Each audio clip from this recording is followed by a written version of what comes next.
5 जगहों पे इलेक्शन है सर बिहार में, क्या कहना चाहेंगे? एनडीए और इंडिया कहाँ, आप लोग कितने सीटें ले आ रहे हैं 5 में से? देखिए, 5 की 5 सीटें जो हैं वो एनडीए गठबंधन जो है वो जीत रहा है।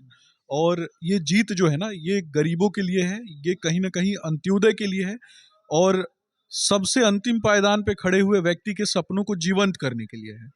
जो लगातार 10 वर्षों से आदरणीय प्रधानमंत्री नरेंद्र मोदी जी ने अपने विजन के तहत समाज के अंतिम पायदान पे बैठे हुए व्यक्ति के सपनों को जीवंत करने के लिए जो लड़ाई भारतीय जनता पार्टी और कहीं ना कहीं पूरा एनडीए परिवार जो है लड़ रहा है, और दूसरे तरफ ये इंडी अलायंस के लोग, इनके पास क्या है, इनके मैनिफेस्टो में मुस्लिम लीग दिखाई देता है। ये सिर्फ इस्लामिक तुष्टीकरण की बात करने वाले लोग, और कहीं ना कहीं 100 करोड़ से भी ज्यादा देश में सनातन मान्यताओं में बसे हुए जो लोग हैं, हिंदू सभ्यता संस्कृति में विश्वास रखने वाले जो लोग हैं, उनको नीचा दिखाने का काम करते हैं। हम तो सबके साथ सबके विकास की बात करते हैं। हमने किसी एक जाति और किसी एक धर्म की वकालत नहीं की थी, लेकिन हम इस बात के लिए प्रतिबद्धता के साथ खड़े हैं कि जब सबके साथ सबके विकास की बात होगी, तो ये कांग्रेस और कांग्रेस की जो सहायक पार्टियां हैं, ये सनातन को नीचा दिखाने का काम कैसे कर सकते हैं? जब सनातन को ये नीचा दिखाने का काम करेंगे, तो सनातन की रक्षा के लिए, धर्मो रक्षित रक्षिता के लिए, और कहीं ना कहीं मंदिरों को तोड़ने की जो ये बात करते हैं, उसके खिलाफ अगर कोई सबसे आगे खड़ा रहेगा, तो वो भारतीय जनता पार्टी का नेतृत्व खड़ा रहेगा, और भारतीय जनता पार्टी के प्रवक्ता होने के नाते मैं आगे खड़ा रहूंगा। तेजस्वी यादव ने एक मुद्दा उठाया कि जब भी पीएम मोदी बिहार आते हैं, यहाँ से ही घोषणा क्यों करते हैं? देखिए, प्रधानमंत्री नरेंद्र मोदी जी बिहार आते हैं, और बिहार भारत में ही है, बिहार और कहीं तो है नहीं। और तेजस्वी यादव जैसे नेता के की बातों पर किसको भरोसा होगा? तेजस्वी जी तो कहीं ना कहीं, उनके पिताजी ने चारा चोरी किया, उनके पिताजी अलकतरा पी गए, जिसके कारण सड़कों का निर्माण नहीं हुआ, बिहार का इंफ्रास्ट्रक्चर समाप्त हो गया। जब तक सड़कों का जाल नहीं बिछेगा, इंफ्रास्ट्रक्चर समाप्त रहेगा। इन्होंने लालटेन युग में धकेलने का काम किया बिहार को, हमने बिजली और ऊर्जा के क्षेत्र में और विनिर्माण के क्षेत्र में हमने काम किया।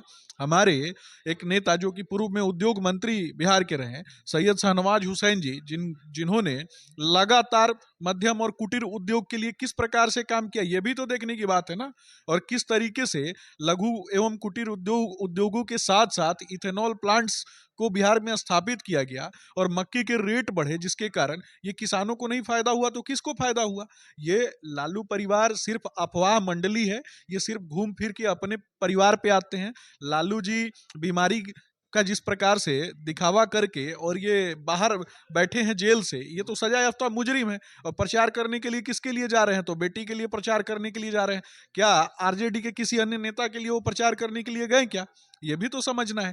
सबसे ज्यादा मुसलमानों को ठगने का काम किया है तो आरजेडी के गुंडा तंत्र ने किया है। आरजेडी के विषय में पूरा बिहार जो है ना, सिर्फ एक ही बात तय करने में लगा है कि गुंडों की पार्टी में गुंडे, ये तय करने में लगा हुआ है। तो ये तय करना है बिहार को, और बिहार के नागरिकों ने तय कर लिया है कि सीमांचल को पाकिस्तान नहीं बनने देंगे।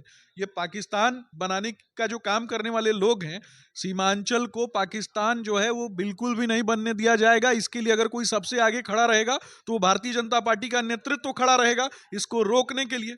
और अगर कोई भी, मैं सीधा आपके चैनल के माध्यम से बोलता हूं कि सनातन को अगर नीचा दिखाने का काम उदयनिधि स्टालिन और ये तेजस्वी यादव की जो मंडली है वो नीचा दिखाने का काम करेगी, तो इसके खिलाफ भी हम खड़े रहेंगे। इन्होंने तो चिराग जी की मां को गाली दिलवाने का काम किया। जब कोई व्यक्ति मंच पे खड़ा रहता है और मंच के ठीक नीचे एक दलित मां को गाली दी जा रही थी, और वहां पे ये चुप खड़े थे। क्या इतना इतना इतना असक्षम है लालू जी का बेटा? क्या इतना असक्षम है लालू जी के सुपुत्र की एक दलित मां को गाली दी जा रही थी और वहीं खड़े होकर मौन समर्थन कर रहे थे? हिम्मत है तो आके डिबेट करें मुझसे किसी मुद्दे पे। इस पे मैं राजद के प्रवक्ता ने बोला है कि जो आपने बोला कि देश की बंटवारे की बात कर रहे हैं, पाकिस्तान बनाने की बात कर रहे हैं, तो इन्होंने बोला कि ये इन लोग ने टुकड़े टुकड़े गैंग स्थापित किए थे, हमने थोड़ी किए थे। ये मेरे चैनल पे बोला है उन्होंने। टुकड़े टुकड़े गैंग की गोद में किसका जन्म होता है? किस पार्टी का जन्म होता है? कांग्रेस की शाखाएं कौन? लालू परिवार, मुलायम परिवार, स्टालिन परिवार, ठाकरे परिवार, यही परिवारवाद की मंडली है ना, राजकुमारों की मंडली, सोने के चम्मच में खाने वाले लोग। इनको गरीबों का दुख दर्द थोड़े ना समझ में आएगा। ये लोग तो हम जैसे छोटे लोगों से नफरत करते हैं, हम तो मध्यम तबके से आने वाले लोग हैं, हम तो गरीबों के बच्चे हैं। आदरणीय प्रधानमंत्री नरेंद्र मोदी जी तो एक गरीब के बेटे हैं, तो गरीब के बेटे से नफरत क्यों, ये भी तो जवाब देना पड़ेगा ना इनको। गरीब का बेटा जब भारत की धरती पर आता है, बिहार की धरती पर आता है, बुद्ध और महावीर की धरती पर आता है, तो गरीब के बेटे से ये नफरत क्यों करते हैं, ये तो जवाब दें। वो तो प्रधानमंत्री हैं, प्रधानमंत्री से नफरत क्यों, ये भी बता दें। राहुल गांधी का आया था कि इलेक्ट्रॉन बॉन्ड्स पे मोदी जी जवाब दें।